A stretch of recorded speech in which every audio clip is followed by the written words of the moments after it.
for it. And as we're waiting, what I'm going to do today is we'll walk you through, I have a PowerPoint to just walk through and go through the systems that we're going to be discussing for today. But a lot of it has to do with more, not even just the systems. It's actually, you know, what systems to use. It's actually understanding, you know, why you're going to be using it, what questions to ask, and doing a deep dive that way. And then at the end of the presentation today, I'm going to be talking about objections that a lot of people usually have, whether it's yourself or whether if it's staff or a business partner, in terms of, you know, what are some objections that people might come up with and how can we solve those to get us through. So we're just going to bring in a couple more people here. And we'll get started in a few minutes. And like I said, if you have any questions, hi Lynn, welcome, then feel free to hit them up in the actual chat. And, or you can, I think you can also raise your hand as well. That way we can have those conversations. We're a smaller group today, which I think is awesome, because then you can ask questions specific to your own needs. And usually more than one person actually would have the same question, but it's a smaller scale that way. So we're going to be about probably 45 minutes. And at the end, that gives us a chance to ask anything at the end or have some discussion. But I guarantee we're going to be out of here by 2 o'clock, because I know that everyone's got their own thing going on today. So, and Sasha's here too from Cats Cove as well. So she's going to be checking in with me if there's any chats that I miss or any questions. But she led the photography webinar last week, and it's actually posted on our YouTube channel, and it is, I really liked it. It was so good and so valuable. So if there's some tidbits that you want in terms of improving your photography, go check that one out. Okay, we've got Catherine joining us too. So give it another couple minutes and then we'll get going on it.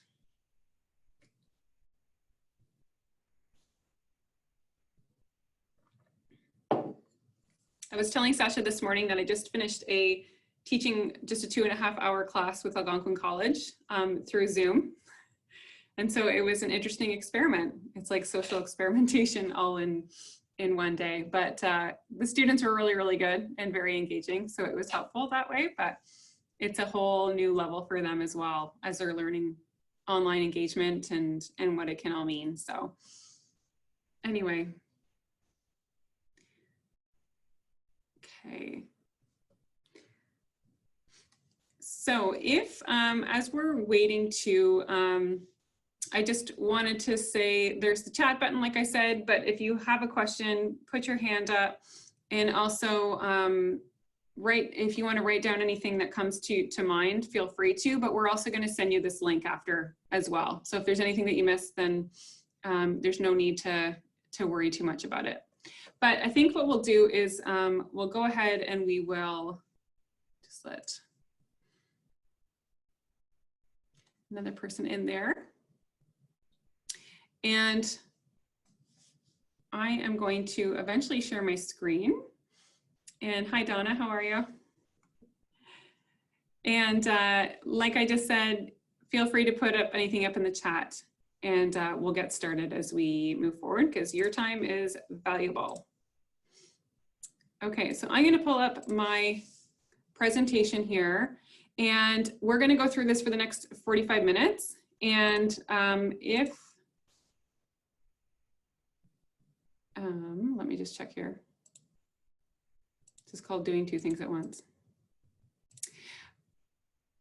If I hear a chime, I might just have to get out and actually let more people in. But I know that you're there, and we will get started. So what we're going to do for today is talk about systems for your teams. And systems sometimes sounds like it's, you know, this big, thorough, drawn out process that you have to go through in order to, you know, bring a team on and be on the same page. And so what I want to do for today is essentially get past that. And we're not going to be talking necessarily about specific systems that you can use. I'm going to give you some ideas, but it's more about how you're going to, no problem, Donna, about how we're going to, what questions to ask yourself, what goals you want to think about, and some objections that you're probably going to hit on either with your team or with yourself. So by the end of this webinar, that's what we want to do. I want to think about your team's pain points. And when I say your team,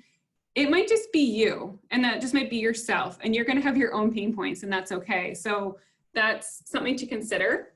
And we're going to talk about the difference between collaborating, communicating, and coordinating. Learn about systems that could work for you and the team, or just your business, and identify, like I said, those strategies for objections. So just to tell you a little bit about me, so I'm Kathy James. I'm the co-owner of Cat's Cove Communications, and I was a solopreneur for 6 years before Toby joined me, and I'll talk about that in a couple seconds. But in 2011, I launched this on my own. I worked from home by myself. Pajamas was a daily uniform. It was great. So now what I do, majority of my work has to do with content, editing, strategy, and then our team management as well within Cat's Cove. And just similar to today, other than our coffee maker not working today, I usually drink 2 cups too many of coffee each day. Okay, and if we look at what we do with Cat's Cove, these are a lot of the things that people are looking for: social media management, it's website design, it might be graphic design, branding, consulting, and strategy. But honestly, regardless of what kind of service we offer, our big thing at Cat's Cove is that it's clarity and confidence. So whether it's in your marketing or your messaging or your strategy, our goal for every single person we work with has to do with clarity and confidence.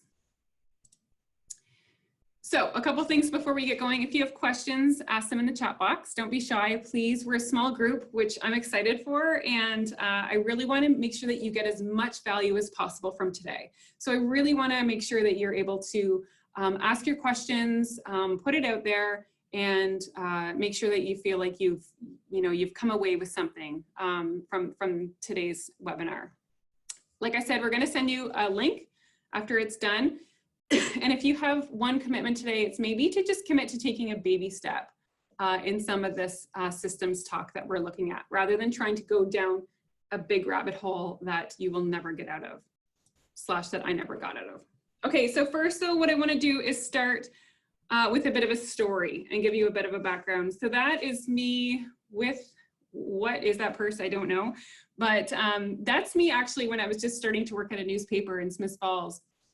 And I came out of journalism school. And a few years later, I started working, like I said, by myself. And in 2011, we were going to start a family. And so I wanted to be able to have the ability to work from home and have that family life. But when I was in journalism school, the first thing I always said was, I'm never going to freelance. It's not secure. I will always work for a company. And then lo and behold, 5 years later, I was eating my own words. And then when I launched Cat's Cove, I said, I'm never gonna have somebody else that I work with, and it's always gonna be me. And then of course, 6 years later, my husband, Toby, he joined me in 2017. And I said, okay, it's us. And I had to really think, because I was working by myself, about how to work with somebody else. Like I really had to consider how they worked, what their expectations were of me. And it was no longer me just, being accountable to myself. So that really shifted how I had to do my work. And then, we know where this is going. Things started pretty small though. I was doing everything from Word. I invoiced in Word, I wrote proposals in Word. I loved everything about Word. But in 2018, Bonnie and Rachel came on. My hair is way too dark in that photo. And then you get it. Sasha joined us a year later, and now we're a team of 5. So things shifted really, really quickly in our company. And one thing that was becoming painfully clear, and Sasha's likely nodding her head at this point, is things just started to get pretty real. And we started using all these different systems, and I was just throwing stuff against the wall, hoping it would work, because Word wasn't doing it for me anymore, and we couldn't collaborate as a team. And so we really had to find a way to look at different platforms and systems that were available that worked. But it's easy to just keep adding stuff into your tool bag and then just losing everything, right? And nothing working. Then the story's almost over, don't worry. Last summer, we grew at the Digital Main Street contract with York Region. And so Toby was traveling all the time. And then we got 3 more digital Main Street contracts. And so then I was on the road all the time. And so Sasha, Rachel, and Bonnie, our team, were left on their own, and they were in the office, and Toby and I were basically just not there. And we had only one tool to basically connect with the team. But I was just, could tell the staff were looking for something, I was looking for something. And it wasn't religion, it was more just something that was gonna work for the whole team. And then COVID-19 happened. And so we started working remotely, and it became really clear what gaps there were in the company and within like my own work habits. And I could therefore then see how the team was feeling that disconnect in terms of clarity in their roles and wanting something that they could, you know, hold on to. When we talk about clarity and confidence, that had to do within our own internal operations as well. So today's number 1 lesson, this is about your own readiness for that next step to help you solve your pain points. And this is more a conversation about whether it's habit changing or whether it's listening to your team's pain points or doing an internal check about what you need to help not perform your best, but just feel like you've got a hold on whether it's your workload or getting to the next goal that you have for yourself. This is really what I want to hit on for today for our systems and talking about that rather than what's the best system for me. So that's what we're gonna be looking at in terms of that element of where to go next with this. So the first thing I want you to think about, and you can write this down or just take a mental note of it, is what are your current pain points? So what I mean by that are what are some things that are really bothering you within your own, whether it's your business, the company or organization you're working for, when it comes to how you communicate or collaborate or connect with yourself and your work and your clients, or if it's with your actual team. What are some of just yours? I'm not talking about your team's pain points, just yours. So is it your own lack of focus? Is it accountability? Like how many times have squirrels gone by the window and we just completely get distracted? The time is a big one. And then also just how people in your team or your clients want to actually have different varied communication preferences. So take a second and think about what that is.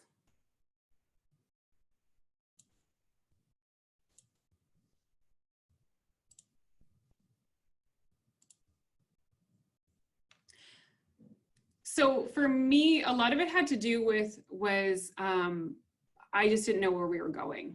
That was a lot of it. And I was pulling back and I just didn't know what we needed for that. And so then the next thing I did, and something I want you to ask is, what are your team's pain points? So again, your team could just be your cat, and congratulations. But maybe your team it's a team of 2 or 3, or if it's your whole organization, what are some of their pain points that they have told you or that you've talked about or that you can even sense that are obvious in terms of how things are working in terms of your communication? So here were the pain points that we wrote out for Cat's Cove when we were going through this process. So work was scattered across many tools. I'll show you that in a little bit. Teams are working in silos, right? So everyone's just working on their own and they weren't crossing paths too often. We didn't have a clarity on who was doing what and by when.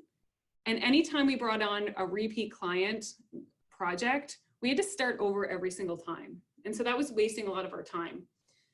Tasks were missed by Toby and I all the time because we were traveling and we would just lose it. Team didn't have an effective way to report on how their projects were going. So we had no idea where things were at unless they told us about it. And then again, we would kept losing it. We couldn't find files. That was a big pain point for our teams. And they just wanted a task management system that we were all using. So honestly, since Toby joined me, I said, I want to use something like Asana because it's going to solve all of our problems. And he's a questioner. And so you'll see those multiple asterisks at the bottom. You have to convince your business partner to buy in, because we had used a platform called Basecamp, which was similar to Asana, which is just a project management tool that's online. But I thought it was going to solve our problems. Look at all of the great things that I have there, right? These are all the things that it's going to do for us. And by golly, it's going to work. And this is just going to make things so much better. But again, I've got that asterisk, right? But these were goals that I wanted to basically solve. But how can systems like help you reach your goals, and can they? So that was one thing that Toby, to his credit, he actually asked, you know, like, why are we doing this? What's the goal in it? And what do we want to see come from it? And I had to do the deep work in terms of getting to that foundation. I really had to determine, why are we using it? Rather than just thinking, this is, I'm going to throw something against the wall again and hope that it works. And what's the outcome that I'm hoping to get from it, right? Not like the things that come from it, but more of the feeling, right? Like, what are the benefits that you're going to get when you walk away?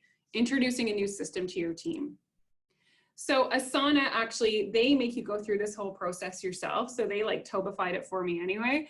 And they made you actually write a why statement. So if you're thinking about introducing a system for your team, or for yourself even, or for new clients, ask yourself, why do I need to change? Why do you want to introduce a new system? Why do we have these pain points?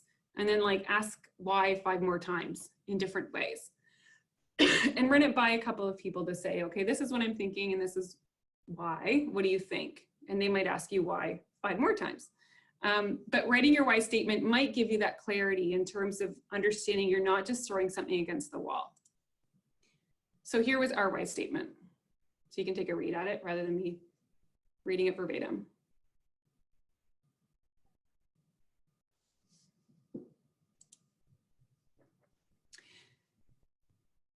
So this exercise helped kind of bring in 3 players into this why statement, right? Cat's Cove, it's using a collaboration as a team, and we're talking about our clients. So Cat's Cove is the business, our team, or the people within the business, and then our clients are, you know, the clients within the business. So we were really looking at providing clarity and responsibilities and collaboration. It sounds like a lot of like cliche business words, and maybe it's just to make myself feel better, but it did really make me dig deep in terms of why I wanted to do it.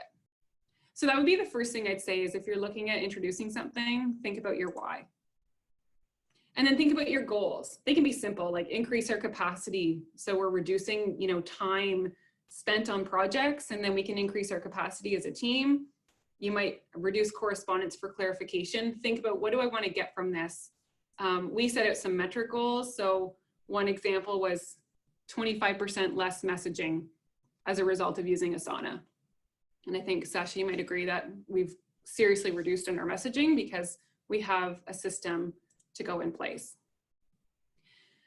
So when you're thinking about, you've got your why, you understand, you now have to decide, okay, what is the gap in the business or in the organization that's not allowing me to move forward? So there's 3 C's there. So there's collaborate, there's communicate, and coordinate. So one example of collaborate is if you're, let's say you're creating an ebook, for instance, right?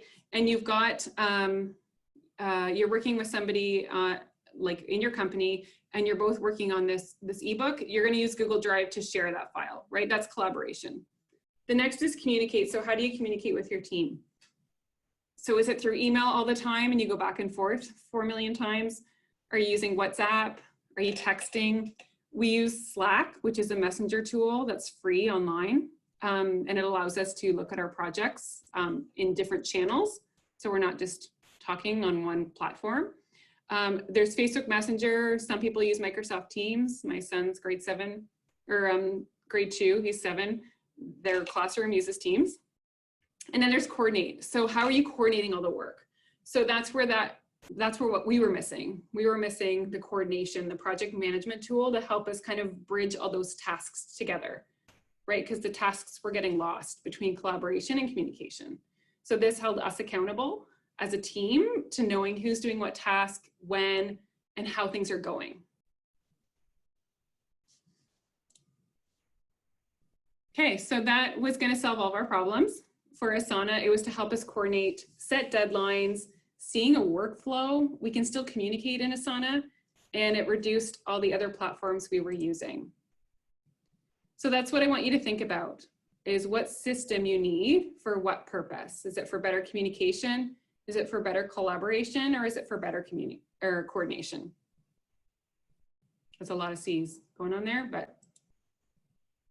So this is an example. So sometimes we can see it visually in different ways. This really helped me get an idea about, oh, I got it. Okay. So this is where the collaboration was happening with work tracking. We were creating files like Word documents, and we were uploading them to our Google Drive. But sometimes people use, Dropbox. It's just sharing an Excel sheet. That's totally fine too. It's whatever works for you. And then what kind of messaging and communication are you using? So Slack, for us, that's this logo here. Gmail is also the communication tool that we use for our clients. And pause and stop and ask questions along the way. I know I talk fast. Okay, so here's our client workflow example before Asana. Oh my goodness.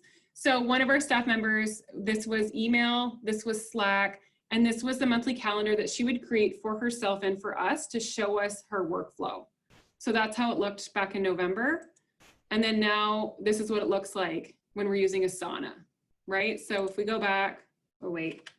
If we go back, it's pretty messy and jumbled and we have a lot of places to go. And the goal was to essentially basically create tasks and, we have due dates and participants, and you can just kind of get more clarity in terms of what that looks like.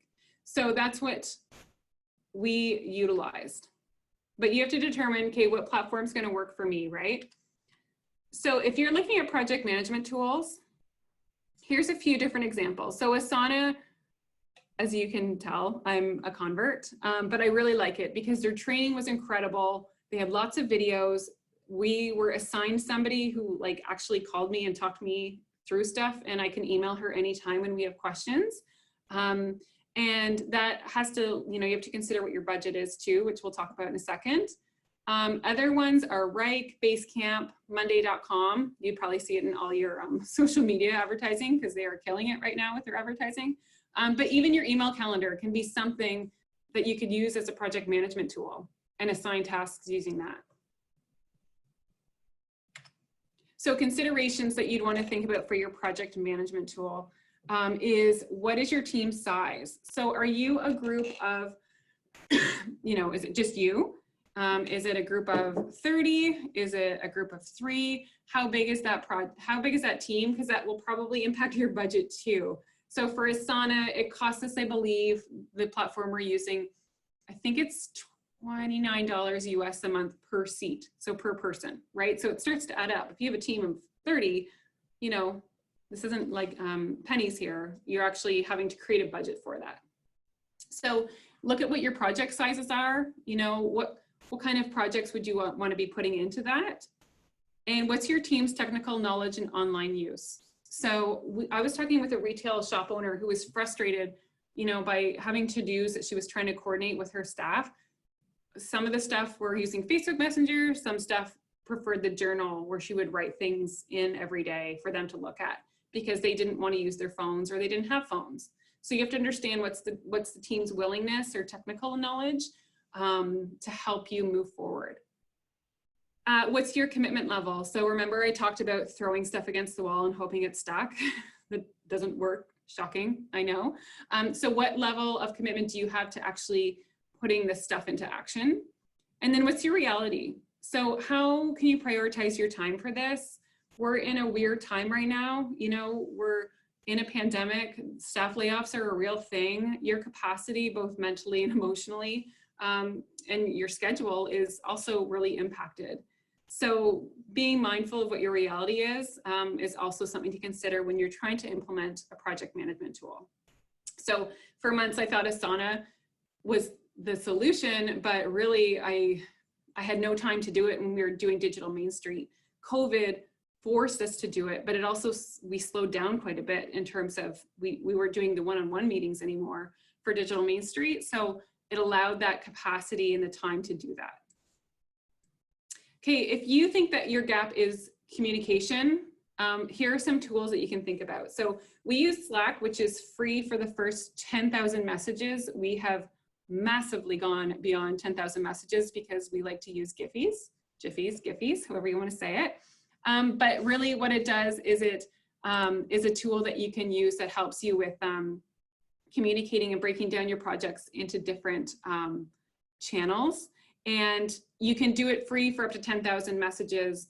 And then if you want to keep using the free system, it just wipes out the first messages, right? Like it just is a rolling stream that way. WhatsApp is a tool that you can use. Facebook Messenger, like there's nothing perfect. I think that's what you have to know is what are you comfortable using and what are your staff comfortable using? Microsoft Teams is one as well. Obviously we're on Zoom, so we all know how to use that. And then there's Trello. And Trello is a, basically you can create lists and to-dos and it's like pinning out boards and people love it for their list building, but it's a communication tool. So considerations for communication is how big is your team? How do they prefer to communicate? Again, going back to that person at the retail shop, they wanted to write in a journal. Do they like writing? Do they like talking? A lot of clients will like to talk, right? Rather than actually write. What's your team's technical knowledge? What's your budget? And then again, what's your reality? And what if it's just me? So ask yourself this. So what's going to keep you accountable? So if I introduced this and I was on my own, I would have dropped it in like a hot minute because nobody was keeping me accountable, right? So I didn't have that. I think if I introduced it to clients, then I would use it more because they would be keeping me accountable. But you have to ask yourself, how are you really actually going to follow through with this? How do you like to stay on top of things? So what I mean by that is, do you like to do checklists every day? Do you like to look at it from a 10,000-foot view? And so on. What's your technical knowledge? What are your goals? What are your own pain points? And what's your reality? Again, I want you to think about that as well.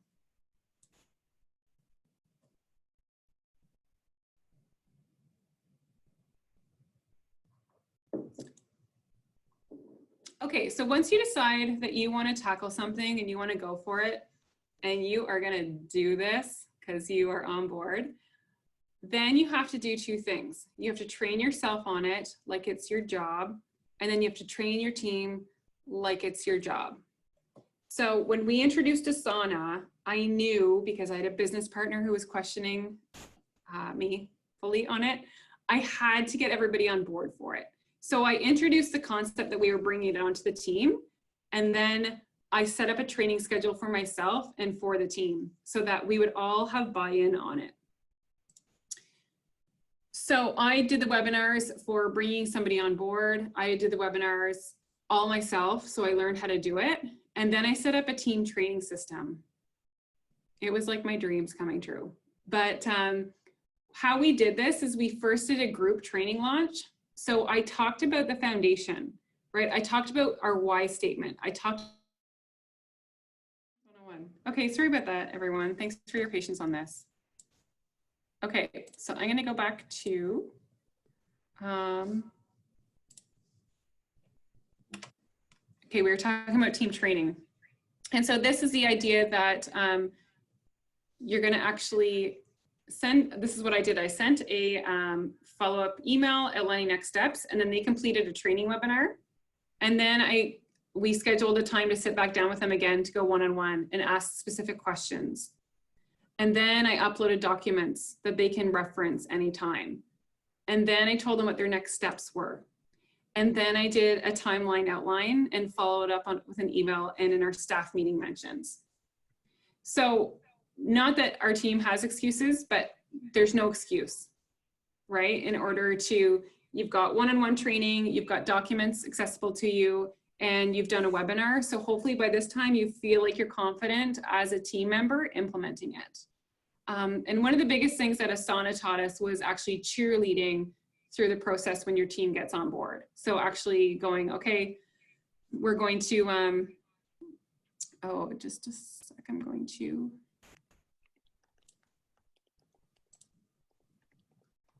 record this as well. Okay, and so then what we did was we basically instituted that as last one, so that anytime there were questions, everybody had clarity on what was needed. And then throughout the time, whenever, let's say we went back to our old habits, we would send an email looking for clarification. We'd say, great, can you make it a task in Asana? So it was making mild corrections, doing it in a positive way, but also just making sure that everyone formed those new habits as they were going into that new system.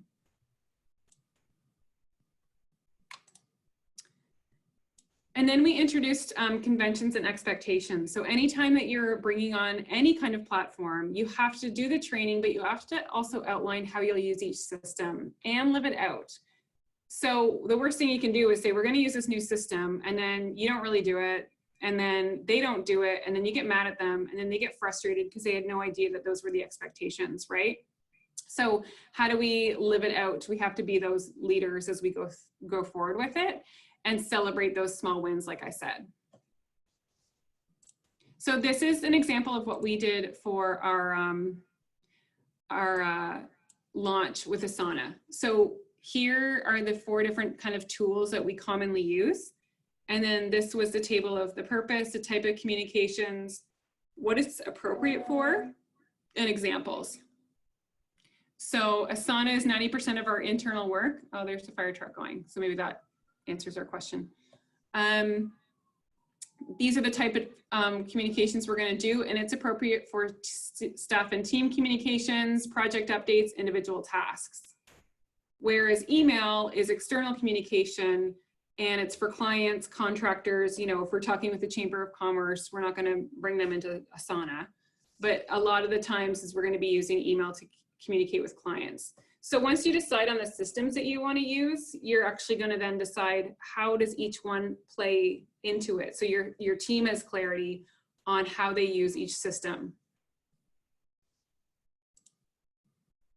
Okay, and then anytime we introduce something, it comes with objections at times, right? So how do we address those? So here's the first objection, and you might have more that you can think about or share, and please do that. So objection number 1 is there's no way my team will jump on board. Okay, there could be lots of different reasons for that, but that could be with their technical knowledge, or, you know, we never did it this way before, or you're new to a role and you want to implement this and you don't think you'll get buy-in. So here's some tactics that you can do to get them to buy into any kind of system that you're going to introduce. So ask for their input and talk to them about their pain points and what kind of solutions that they see. You know, talk about problems, but addressing solutions, or what's your ideal world if we were working on this together, and what would that look like? Then outline your goals and be vulnerable, because that's really going to be showcasing, you know, if you tell them the truth and just, lay it out and how it's going to work, then they are going to buy in because they're understanding where you want to go. Set clear expectations and those support measures in place. So again, be clear on how you're going to use it, but also be supportive and be patient, and then celebrate those wins. So our next objection is, I don't have time to implement a new system. Like, oh man, I hear you there. So here's some things that you can do. You can set a deadline for yourself. That's good to do it, but if you need to be accountable to somebody, then tell somebody, whether it's a loved one or your team or a business partner, so that way you actually have to follow through with it. Will someone else on your team happily implement it for you? So if you've got like Tina, like who works for you, and she's dying to do something like this, then ask her, say, okay, can you go research some options, bring them to me, and we'll discuss it and how we're going to actually introduce it to our team. It doesn't always have to fall on your shoulders, especially if you have somebody who would just be totally embracing that process. Ask yourself, how much time are you already wasting or losing without systems? So that was a big one for us. And the last one there is baby steps. So you can, you know, rather than saying I'm going to implement a whole new system by June 1st, and it makes you want to vomit, instead read 3 articles by Friday on 3 different project management systems. Like, take small actionable items to help walk you through that process. Okay, objection number 3, I heard this one from my business partner, was we've tried this before, it's not going to work. Okay, so whether you're your own naysayer or you've got somebody else who understandably is naysaying it, That's where you go back and talk about your why and identify your why and why do you need this in place. Identify what those team pain points are and identify the what it is that you need. Do we need something for collaboration? Do we need something for communication? Or do we need something where we're going to coordinate? And set those conventions, because you know what those conventions and expectations do? They eliminate that frustration by your staff and it provides clarity as well. Train them, put time into training, and set those milestones and timelines for implementation. So when we introduced this concept for Cats Cove, we said, okay, in the next 2 weeks, here are the things that we're going to do as a team for training, for setting up our projects. It wasn't just for starting it tomorrow. So it was a little bit more manageable to come on and do it. And the last one is be the leader. So if you're implementing this and you're excited for it, you have to live it out. Okay, and here's my last objection. I work for someone else and I have no power to implement these platforms. So if you're working for an organization and you're not allowed to do that because, I don't know, like the IT guy won't let you do it, or it doesn't go along with some of their own conventions, what can you do to get around it, but to still implement some clarity for yourself or for the team? So what tools can you use for yourself? Trello is a very good example of that. What tools can you use for your small team within the company? So if you're managing, let's say there's a group of 4 of you and you get the okay to actually just use a tool on the side, what tools does that small team want to do? And if you want to do it from a bigger standpoint and shift the whole work culture or the work systems, do your research and present that why and the how to your boss with those pain points, and then provide solutions, right? So here's our problem, and then here's what I think we can do, and here's how I would want to, you know, help implement it or support it. So bring your evidence, but also bring those solutions forward too. And at least you've tried. Okay, so that's what we hit on for today. I'm 144, and here are the things that I want us to review if we look back on what we've discussed today. Are what are your pain points? So talk about what are your own pain points that are bugging you through this process. What are your team's pain points? Identify what your why is. If you want to bring in a system, why are you doing that? Determine the best tools for you and your team. Set conventions and expectations. Implement that training and strategize objections or lack of buy-in. So really identify what are going to be, like this is doing this even before you introduce it to your team. What are the objections going to be and how do I get around that? And even probably depending on what platform you introduce, I bet you they have training tools that talk and address those objections. Okay, so baby steps. Remember we talked about that? Bill Murray, what about Bob? Baby steps. So action is all I want you to do and think about is write out your pain points currently. So you signed up for this webinar, maybe someone made you do it, but you signed up for this webinar for a reason. And it might be for you individually, or you're thinking about what can I do to shift how our team is working? So what are your pain points and what are your team's pain points? So talk to your team about their pain points, have real conversations when it comes to their work and how you communicate as a team. And research 3 platforms by the end of the week to look into. So I gave you some examples earlier today, but I just wanted to give you, like, introduce some ideas, but I guarantee you once you start Googling some of those platforms, you'll come across a lot more and looking and seeing what might work for you. And then my last baby step action is just give yourself a bit of grace. So we're in the pandemic right now, things are different. And even as we shift hopefully out of this over the coming weeks, this still requires transition and commitment and dedication on your part, plus navigating through introducing something with your team. So think about that grace period that it's not going to go perfectly, and that's okay. And that's the exciting part of it, because you're changing habits, and that's going to be, you know, that's going to go further. So Donna, how do you find the platform to even try? So good question. I think it's identifying, remember I talked about coordinate, communicate, or collaborate. So if you were to tell me, Donna, okay, here's, like if you say to me, what is your pain point right now? Or what are some of the issues you have? If we look back, you can even write it in the chat if you want to.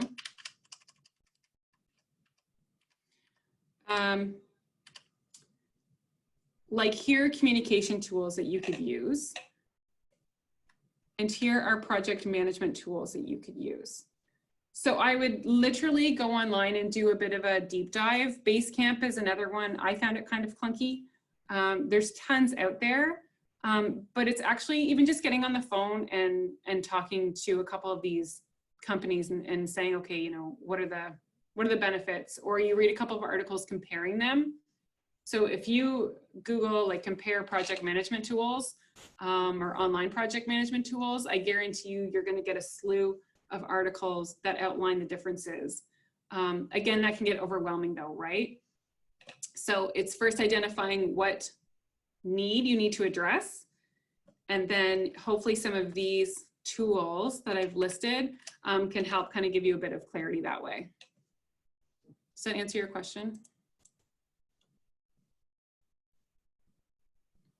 Yeah, they're just, I just find that there's so many out there in the market that like I get overwhelmed and I stop looking. Totally. And I think there is so much out there, and then you'll start to get Facebook ads from other companies, but the same kind of, right? Because that's how Facebook advertising works. So I think if you've heard of a couple or you ask a couple different, whether it's clients or colleagues, what they use, that will give you some guidance. It's referral based is probably going to be effective. But it is just saying, okay, what I want to do is look at 3 different options and see if I like the look and feel of them. So is it project management that you're considering? Yes. So I love Asana because I think it's easy to use once you get into it. Basecamp is another one that is a little, it's not as intensive, I would say. So Basecamp and Asana are 2. And then Monday.com, I think that they have really good reviews and they're becoming a really big competitor in that project management tool. And I would say to look into those 3. Just try those 3 and see if it works for you. Okay. Thank you. Darcy, I've used Asana. It's pretty helpful for sure. Good. I now belong to the Church of Asana, but I used Basecamp and I didn't like it. I found it a little clunky, but at the same time, that was 2 years ago. So things change pretty quickly. Another thing too, I would say is there an app that you can download on your phone with that platform? And do you want to download it on your phone, right? So we have Slack and Asana on our phone, so we're constantly getting notifications. Is that going to work for you and your team? Maybe, maybe not. So you have to set those conventions and expectations too.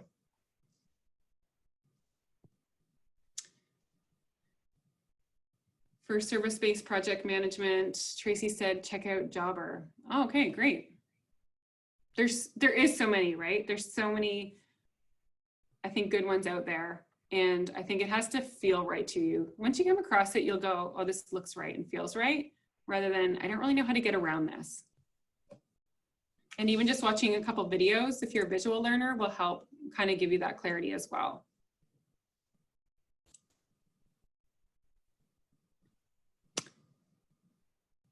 So other than us losing power,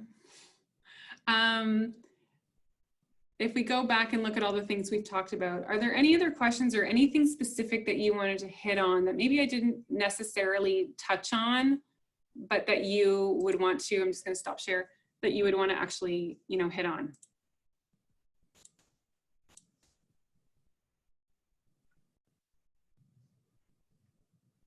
No, I think you just about covered it. Well, thanks for your patience on the fact that I'm going to guess there was a fire of some sort or some kind of pole hit in losing it. But if you have any questions, you know, you can follow us on Facebook and Instagram, but you can also send us an email, info@catscovecommunications.com. That goes right to mine and Toby's inbox. And if you have ideas or questions about any of this, like I could talk about it all day. So don't be afraid to hit me up with any questions, and I'm happy to do that. And thanks for taking the time to sit down with me and go over this together. I really appreciate your time. Thanks, Kathy. Thanks for taking your time. Okay, thanks everyone. Have a good Bye, day. everyone.